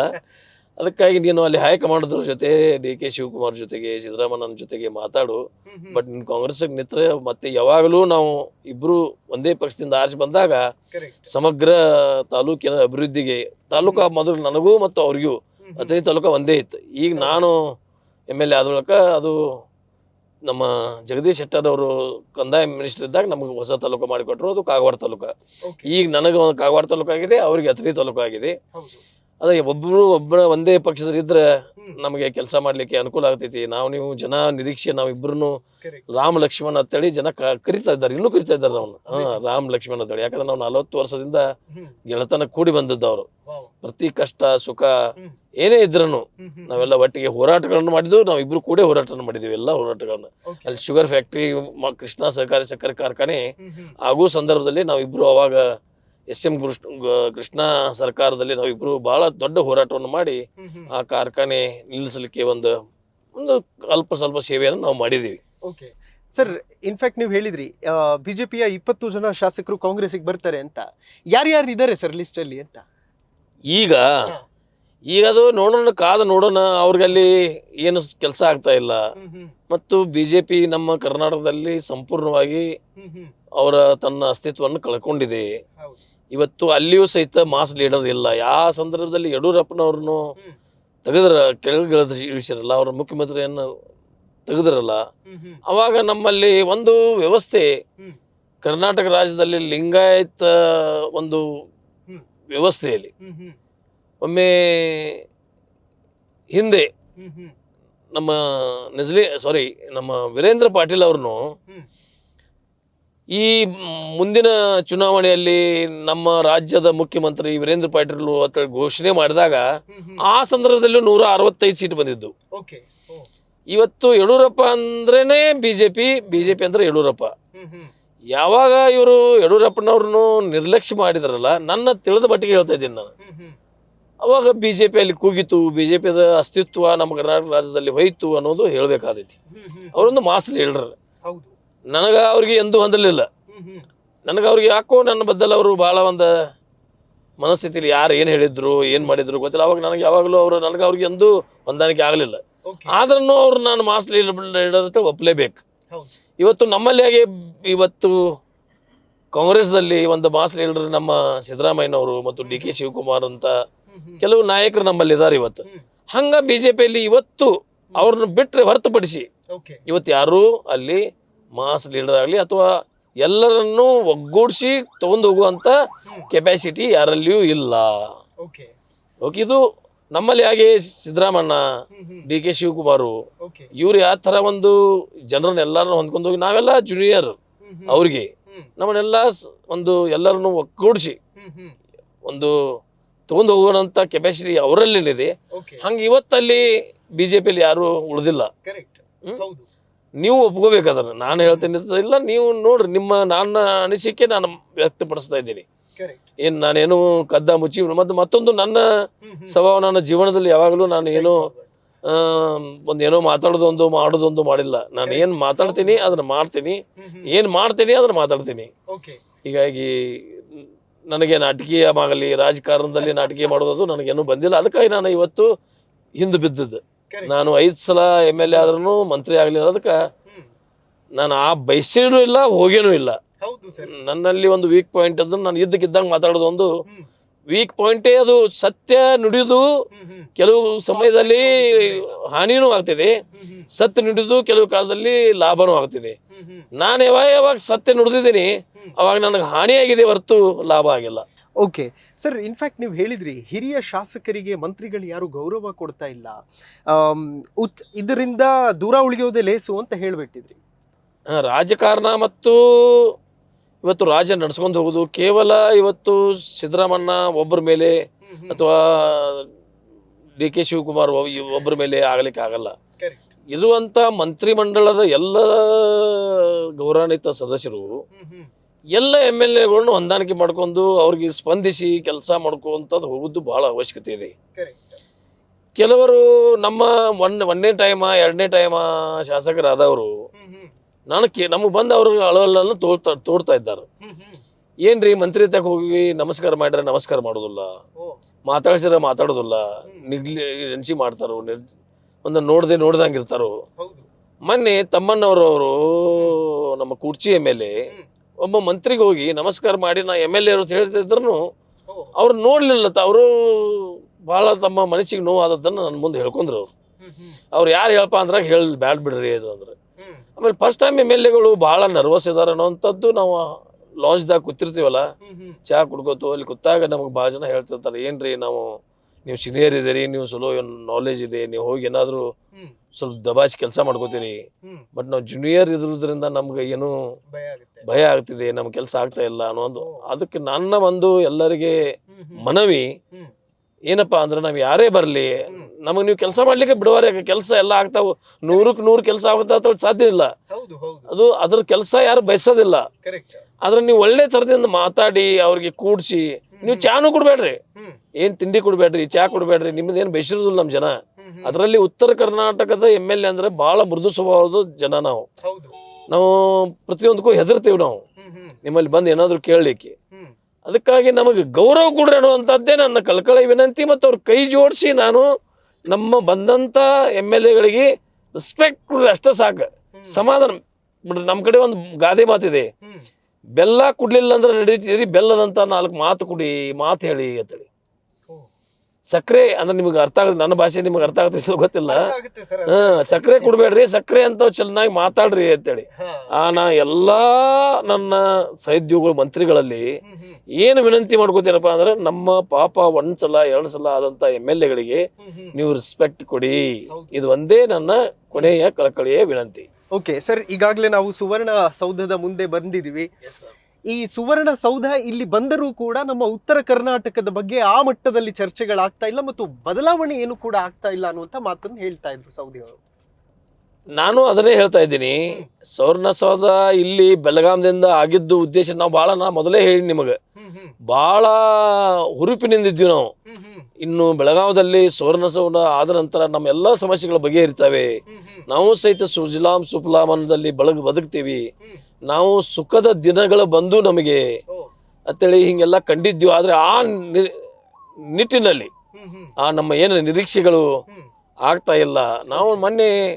ನಾವು ಎದ್ದು ನಮ್ಮ ಗೌರವಾನ್ವಿತ ಸ್ಪೀಕರ್ಗೆ, ನಾವು ಸಭಾಧ್ಯಕ್ಷರಿಗೆ ವಿನಂತಿಯನ್ನು ಮಾಡ್ಕೊಂಡಿವಿ, ನಮಗೆ ಮಾತಾಡ್ಲಿಕ್ಕೆ ಅವಕಾಶ ಹೆಚ್ಚಿಗೆ ಕೊಡ್ರಿ, ನಮ್ಮ ಸಮಸ್ಯೆಗಳಿಗೆ ಸ್ಪಂದಿಸಿರಿ. ನಾವು CLP ಮೀಟಿಂಗ್ದಲ್ಲಿ ನಮ್ಮ ಮುಖ್ಯಮಂತ್ರಿ ಅವರಿಗೆ, ಉಪಮುಖ್ಯಮಂತ್ರಿ ಅವರಿಗೆ, ಎಲ್ಲ ಮಂತ್ರಿ ಮಂಡಲದ ಎಲ್ಲ ಸದಸ್ಯರಿಗೆ ನೀವು ನಮ್ಮ ಭಾಗಕ್ಕೆ ಸ್ವಲ್ಪ ಗಮನ ಹರಿಸಿ ನಮಗೆ ಸ್ಪಂದನೆ ಮಾಡಿದ್ದಾದ್ರೆ ನಾವು ಬದುಕಲಿಕ್ಕೆ ಸಾಧ್ಯತೆ. ನಾವು 2 ಹೊತ್ತು ಊಟ ಮಾಡಿ ನಾವು ಸುಖದ ನಿದ್ದೆಯನ್ನು ಮಾಡಲಿಕ್ಕೆ ಸಾಧ್ಯತೆ ನಮ್ಮ ಜನ. ಅದಕ್ಕಾಗಿ ನಮ್ಮನ್ನೆಲ್ಲ ಬಹಳ ನಿರೀಕ್ಷೆಯಿಂದ ಜನ ನಮ್ಮ ಚುನಾವಣೆ ಮಾಡಿ ಆರಿಸಿಕೊಟ್ಟಿರ್ತಾರೆ. ಅದಕ್ಕೆ ಸ್ವಲ್ಪ ಆದ್ರೂ ನಮ್ಮ ಕಡೆ ಒಂದು ಮಾತಿದೆ ಮರಾಠಿಯಲ್ಲಿ, ಫೂಲ್ ನೈ ಫುಲಾಚಿ ಪಕ್ಕಳಿ ಅಂದ್ರೆ ಹೂವಿಲ್ಲ, ಹೂವಿನ ಒಂದು ಪಕ್ಕಳಿ ಅಂತಾರ ಅದಕ್ಕೆ. ಕೆಲವೊಂದು ನನ್ನ ಮಾತು ಭಾಷೆದ ತೊಂದರೆ ಆಗಿರ್ಬೇಕು. ಅದಕ್ಕಾಗಿ ಇವತ್ತು ಇದೆಲ್ಲ ನಮ್ಮ ಉತ್ತರ ಕರ್ನಾಟಕದ ಇರುವಂತ ಸಮಸ್ಯೆ ಮತ್ತು ನನ್ನ ಮನದಾಳದ ಮಾತುಗಳನ್ನು ನಾನು ಆಡಿದ್ದೀನಿ. ಇದಕ್ಕೆ ನೀವು ಸ್ಪಂದಿಸಿ ಇವು ಯಾವ ತರ ಇಲ್ಲಿ ಟಿವಿಯಲ್ಲಿ ಬಿಂಬಿಸ್ತೀರಿ. ನೀವು ನಿಮ್ಮ ಕೈಯಲ್ಲಿ ಬಹಳ ಒಂದು ವ್ಯವಸ್ಥೆ, ಟಿವಿ ಮಾಧ್ಯಮ ಕೇವಲ ಪ್ರಚಾರ ಮತ್ತು ನೀವು ಟಿವಿ ನಡೆಸೋದು ಅಂದ್ರೆ ನಮ್ಮ ಟಿವಿ ಹೆಂಗಾದ್ರೂ ಮಾಡ್ಲಿ ಮೂವ್ ಆಗಲಿ ಅನ್ನೋದು ನಿಮ್ಮಲ್ಲಿ ಇರಬಾರ್ದು. ನಾವು ಟಿವಿ ಮತ್ತು ಒಂದು ಪೆನ್ನ ಇಡೀ ದೇಶದ ಭವಿಷ್ಯನ ಬದಲಾವಣೆ ಮಾಡ್ತೈತಿ. ಒಂದು ಪೆನ್ನ, ಆ ಪೆನ್ ತರ ನೀವು ನಿಮ್ಮ ಕ್ಯಾಮ್ರಾಗಳು ಮತ್ತು ನೀವು ಅಲ್ಲಿ ಬಿಂದಿಸುವಂತ ಏನು ಟಿವಿಯಲ್ಲಿ ಬರ್ತೀರಿ, ಜನರ ಮೆಂಟಾಲಿಟಿ ಮತ್ತು ಬದಲಾವಣೆ ತರಬೇಕು ಹೊರತು ಕೇವಲ ಟಿವಿ ಮಾಧ್ಯಮಗಳಾಗಿ ಆ ಉದ್ಯೋಗ ಆಗಬಾರದು. ಟಿವಿ ಮಾಧ್ಯಮಗಳು ಇದೊಂದು ಉದ್ಯೋಗ ಆಗಬಾರದು, ಬಿಸ್ನೆಸ್ ಆಗಬಾರದು. ಜನರ ಬದಲಾವಣೆ, ವಿಚಾರಗಳ ಬದಲಾವಣೆ, ಪ್ರಾಮಾಣಿಕತೆ ನ್ಯಾಯ ಧರ್ಮ ಸತ್ಯ ನಾವು ಮಾತಾಡ್ತೀವಿ ಅಷ್ಟೇ. ಸಾಮಾಜಿಕ ನ್ಯಾಯ ಮಾತಾಡ್ತಿರ್ತೀವಿ ನಾವು ಸ್ಪೀಚಲ್ಲಿ. ನಾವು ಸ್ಟೇಜ್ ಮೇಲೆ ನಿಂತಾಗ ಸಾಮಾಜಿಕ ನ್ಯಾಯ, ಬದಲಾವಣೆ, ಜಾತೀಯತೆ ಹೋಗಬೇಕು, ಬಡತನ ಹೋಗ್ಬೇಕು. ಅದ್ರ ನಾವು ಯಾರು ಅದಕ್ಕೆ ಸ್ಪಂದನೆ ಮಾಡ್ತಾ ಕೆಲಸ ಮಾಡ್ತಾ ಇಲ್ಲ. ನಮ್ಮಲ್ಲಿಯೂ ಲೋಪದೋಷಗಳಿದಾವು. ನಮ್ಮ ರಾಜಕೀಯ ವ್ಯವಸ್ಥೆಗಳಲ್ಲಿ ರಾಜಕಾರಣಿಗಳು ಸಹಿತ ನಾವು ಬದಲಾವಣೆ ತರಬೇಕು. ನಾವೇನು ಮಾತಾಡ್ತೀವೋ ಹಂಗೆ ನಡ್ಕೊಳ್ಬೇಕು.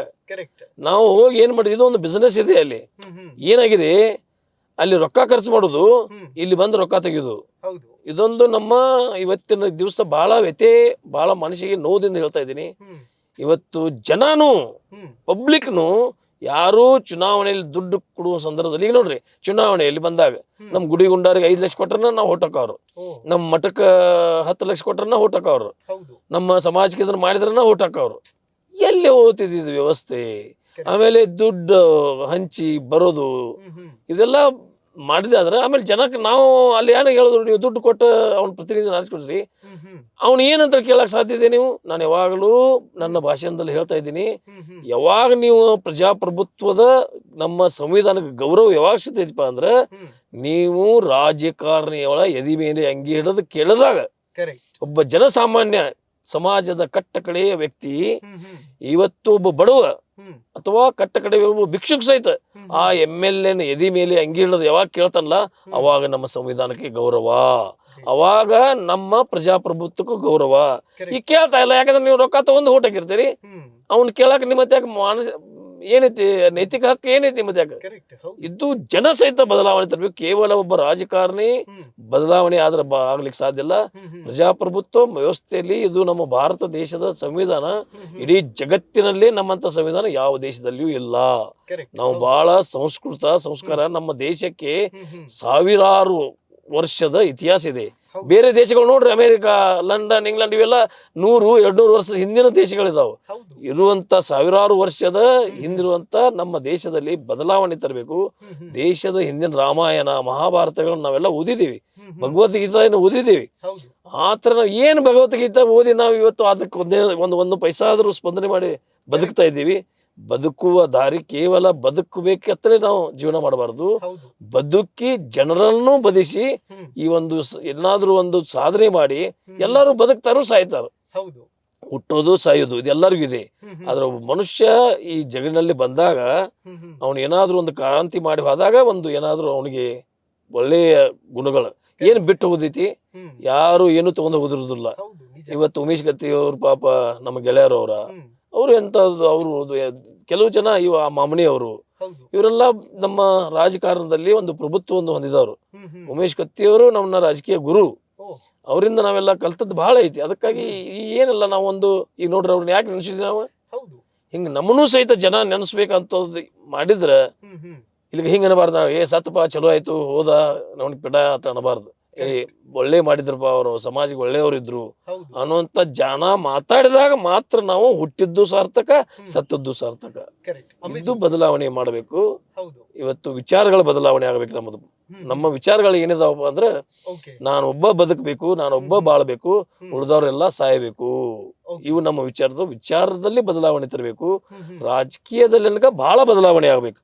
ಈಗ ರಾಜಕೀಯ ವ್ಯವಸ್ಥೆ ನಮಗೆ ಮನಸ್ಸಿಗೆ ನೋವಾಗ್ತಾ ಇದೆ. ರಾಜಕೀಯ ವ್ಯವಸ್ಥೆ ಬಹಳ ತೆಳಮಟ್ಟಕ್ಕೆ ಹೋಗ್ತಾ ಇದೆ.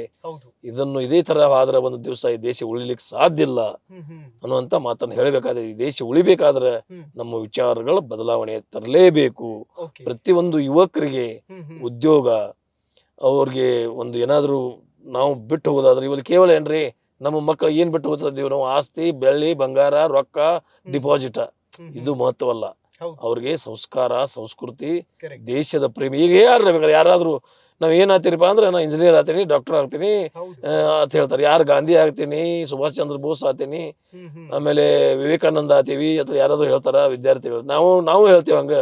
ನೀವೇನ್ ಮಾಡ್ತೀರಿ, ನಿಮ್ಮ ಮಕ್ಕಳನ್ನ ಏನ್ ಮಾಡ್ಬೇಕಂತ ಬಯಸಿದ್ರಿ? ಇಂಜಿನಿಯರ್, ಡಾಕ್ಟರ್, ಯಾರು ಮಿಲಿಟರಿ ಸೇರ್ತೀನಿ, ನಾನು ಒಬ್ಬ ದೇವ ಸೇವೆ ಮಾಡ್ತೀನಿ, ಬಾರ್ಡರ್ ಮೇಲೆ ಹೋಗ್ತೀನಿ ಅಥವಾ ಯಾರಾದ್ರೂ ಹೇಳ್ತಾರ? ಹೇಳೋದಲ್ಲ. ಇದು ಬರ್ಬೇಕು. ಇದು ವಿಚಾರಗಳು ಬದಲಾವಣೆ ಆಗ್ಬೇಕು. ಇದು ಇಲ್ಲ, ನನ್ನ ಮಗನನ್ನ ನಾನು ಮಿಲಿಟರಿಯಲ್ಲಿ ಕಳಿಸ್ತೀನಿ, ದೇಶ ಸೇವೆಗೆ ಕಳಿಸ್ತೀನಿ, ನನ್ನ ಮಗನನ್ನ ದೇಶ ಸೇವೆಗೆ ಮಾಡ್ತೀನಿ. ರಾಜಕಾರಣಿ ಅಂದ್ರೆ ದೇಶ ಸೇವೆ ಅಲ್ಲ, ಆಗಿಲ್ಲ. ಈಗ ರಾಜಕಾರಣ ಅಂದ್ರೆ ಒಂದು ಬಿಸ್ನೆಸ್ ಆಗಿದೆ. ಇದು ಹೋಗ್ಬೇಕನ್ನುವಂತ ನನ್ನ ಚಿಂತನೆ. ಓಕೆ ಸರ್, ಇನ್ನೊಂದು ಫೈನಲ್ ಕ್ವೆಶನ್. ನೀವು ಜನರ ಜೊತೆ ತುಂಬಾ ಚೆನ್ನಾಗಿ ಬೆರೀತೀರಿ. ಇನ್ಫ್ಯಾಕ್ಟ್ ಸೋಷಿಯಲ್ ಮೀಡಿಯಾದಲ್ಲಿ ಒಂದು ವಿಡಿಯೋ ವೈರಲ್ ಆಗಿತ್ತು. ನೀವು ನರ್ಸ್ನ ಅಂದವನ್ನ ಹೊಗಳ್ತಾ ಇದ್ರಿ. ಒಬ್ರು ನಿಮಗೆ ಅಜ್ಜ ಅಂತ ಹೇಳ್ಬಿಟ್ರು. ಇಲ್ಲ ಆ ತರ ನಾನು ಮಾತಾಡಿಲ್ಲ.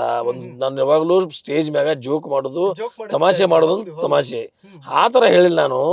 ನನ್ನ ಆಪರೇಷನ್ ಆದಾಗ ನನ್ನ ಹೆಣಸುಗಳು ಅಂದ್ರೆ ಹೆಣ್ಮಕ್ಳು ಅಲ್ಲ, ಗಂಡಸ ಮಕ್ಕಳು ಇರ್ತಾರೆ. ಅವರು ನನಗೆ ತಾತ ಅಂದಾಗ ನನಗೆ ಸ್ವಲ್ಪ ಮನಸ್ಸಿಗೆ ನೋವಾಯ್ತು. ಅಂದ್ರೆ ವಯಸ್ಸಾಯ್ತಲ್ಲಪ್ಪ, ಈ ದೃಷ್ಟಿಕೋನದ ಹೇಳಿದ್ನಿ ಹೊರತು ನನಗೂ 2 ಮಂದಿ ಹೆಣ್ಮಕ್ಳು ಅದಾರು. ನನಗೂ ತಾಯಿ ತಂದೆ ಸಂಸ್ಕಾರ ಕೊಟ್ಟಿದ್ದಾರೆ. ನಾನು ಒಂದು ಒಳ್ಳೆ ಮಣಿತನದಿಂದ ಬಂದಿದ್ದೀನಿ.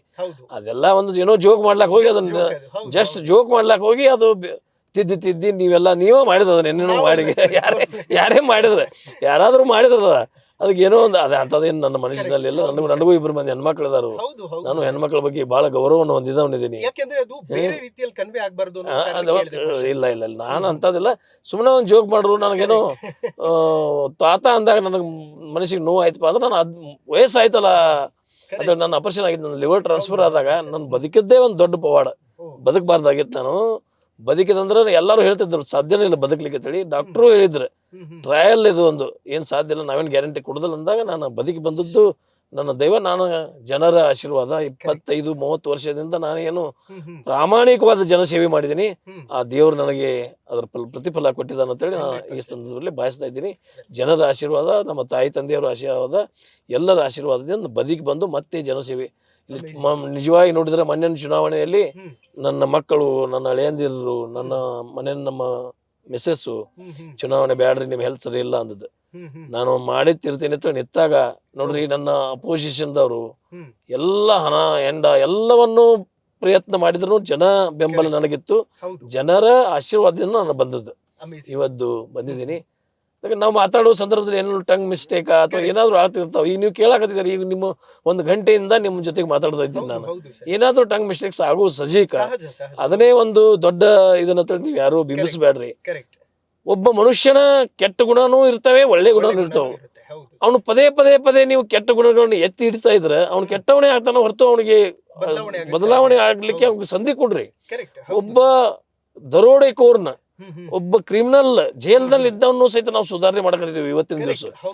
ಅದಕ್ಕೊಬ್ಬ ರಾಜಕಾರಣಿಯನ್ನು ಎಲ್ಲರೂ ಕೆಟ್ಟವ್ರು ಇರ್ತಾರೆ, ಎಲ್ಲರೂ ಒಳ್ಳೆಯವ್ರು ಇರ್ತಾರೆ ಅಂತ ಹೇಳಕ್ ಆಗೋದಲ್ಲ. ಅವನ ಒಳ್ಳೆಯ ಗುಣಗಳನ್ನ ಸ್ವಲ್ಪ ನೀವು ಎತ್ತಿ ಹಿಡಿದಾದ್ರೆ ಅವನು ಒಳ್ಳೆ ಬಯಸ್ತದ. ನಂದು ಒಳ್ಳೆ ಮಾಡಿದ್ದಕ್ಕಾಗಿ ನನ್ಗೆ ಟಿವಿಲಿ ಬರ್ತಾ ಇದೆ, ಮಾಧ್ಯಮದಲ್ಲಿ ಬರ್ತಾ ಇದೆ ಅಂದಾಗ ಅವನು ಮತ್ತೆ ಮುಂದಿನ ದಿನಮಾನದಲ್ಲಿ ಒಳ್ಳೆಯ ಕಾರ್ಯಗಳು ಮಾಡ್ಲಿಕ್ಕೆ ಅವನೊಂದು ಹುರಿದುಂಬಿಸಿದಂಗ ಆಗ್ತೈತಿ. ನೀವು ಅವನ ಕೆಟ್ಟ ಗುಣಗಳನ್ನೇ, ಕೇವಲ ಕೆಟ್ಟ ಮಾತುಗಳನ್ನು, ಕೆಟ್ಟ ಗುಣಗಳನ್ನು ಅದನ್ನು ನೀವು ಪ್ರಚಾರ ಮಾಡ್ತಾ ಹೋಗಿದ್ರೆ ಅವನ ಮೆಂಟಾಲಿಟಿ ಆಗಿ ಮತ್ತೆ ಅವನು ಮಾನಸಿಕ ಒಂದು ರೋಗ ತರಗಾಗಿ ಅವನಿಂದ ಮತ್ತೆ ಅವನಿಗೆ ತಿಳಿದೇ ಹೋಗಿದ್ರೇನೆ ಅವನಿಂದ ಕೆಟ್ಟ ಕೆಲಸಗಳು ಆಗುವ ಸಂಭವಗಳು ಇರ್ತಾವ. ಅದಕ್ಕಾಗಿ ನೀವು ಇರೋದು ಮನುಷ್ಯ ಅಂದ ಬಳಕ ನೋಡ್ರಿ, ಕೆಮ್ಮ, ನುಗುಡಿ, ಉಗುಳ ಏನು ಮನುಷ್ಯನಲ್ಲಿ ಎಲ್ಲ ಇರು. ತಪ್ಪ ತಡೆ ಯಾರಿಂದ ತಪ್ಪಾಗೋದಿಲ್ಲ. ಭೂಮಿ ತಲೆ ಮೇಲೆ ಯಾರು ಹುಟ್ಟಿದಾರು ಎಲ್ಲರೂ ತಪ್ಪು ಮಾಡೋದು ಸಹಜ. ಯಾವನೂ ನನ್ನ ಹೆಸರು ಕೆಡಬೇಕಂತ ಹೇಳಿ ನಾವು ತಪ್ಪು ಮಾಡ್ತೀವಿ ಅನ್ನೋದಿಲ್ಲ. ಅವನು ಒಂದು ಘಟನೆಯಿಂದ ತಪ್ಪಾಗ್ತಾ ಹೋಗ್ತಾ ಹೊರದು ಅವನು ತಿಳಿದು ಯಾರು ತಪ್ಪು ಮಾಡ್ಲಿಕ್ಕೆ ಎಂದೂ ಹೋಗ್ಲಿಕ್ಕೆ ಸಾಧ್ಯ ಇಲ್ಲ. ಅಮೇಸಿಂಗ್ ಸರ್, ನಿಮ್ಮಂಥವರ ಸಂಖ್ಯೆ ಹೆಚ್ಚು. Okay, thank you. ನೀವು ಮಾತನಾಡುವಂತ ಸಂದರ್ಭದಲ್ಲಿ ಮನೆಯಲ್ಲೂ ಕೂಡ ಹೇಳ್ತಾ ಇದ್ರಿ ನೈತಿಕ ಮೌಲ್ಯಗಳನ್ನ ಈಗ ಮಕ್ಕಳು ಕಲಿಬೇಕು ಅಂತ. ನನಗೆ ತುಂಬಾ ಇಷ್ಟ ಆಯ್ತು. ದ ಕಮಿಟ್ಮೆಂಟ್ ಇಸ್ ನಿಮ್ಮಲ್ಲಿ ಇದೆಯಲ್ಲ, ಅದು amazing. Thank you so much. ತುಂಬಾ ಖುಷಿ ಆಯ್ತು ತಮ್ಮ ಜೊತೆ ಮಾತಾಡಿ. ನೋಡಿದ್ರಲ್ಲ ವೀಕ್ಷಕರೇ, ಇದಿಷ್ಟು ಕಾಗವಾಡ ವಿಧಾನಸಭಾ ಕ್ಷೇತ್ರದ ಶಾಸಕರು ರಾಜು ಕಾಗೆ ಅವರ ಮಾತುಗಳು. ಅದೇನೇ ಇದ್ರೂ ಕೂಡ ಅವರ ಮಾತಿನಲ್ಲಿ ತೂಕ ಇದೆ ಮತ್ತು ಅರ್ಥಗರ್ಭಿತವಾದಂತಹ ಮಾತು. ಯಾಕೆಂತಂದ್ರೆ ನೈತಿಕ ಮತ್ತು ಮೌಲ್ಯಗಳು ಇತ್ತೀಚಿನ ದಿನಗಳಲ್ಲಿ ಕಡಿಮೆ ಆಗ್ತಾ ಇದೆ ಅನ್ನುವಂತಹ ಒಂದು ಖೇದ ಅವರಲ್ಲಿದೆ. ಸೊ ಪಾಸಿಟಿವಿಟಿ ಎಲ್ಲ ಕಡೆ ಸ್ಪ್ರೆಡ್ ಆಗಲಿ ಅನ್ನುವಂಥದ್ದು ಅವರ ಆಶಯ ಕೂಡ. ನೋಡ್ತಾ ಇರಿ ನ್ಯಾಷನಲ್ ಟಿವಿ. ನಾನು ಸೈಯದ್ ಹಿದಾಯತ್, ಸೈನಿಂಗ್ ಆಫ್, ಬೆಳಗಾವಿಯಿಂದ.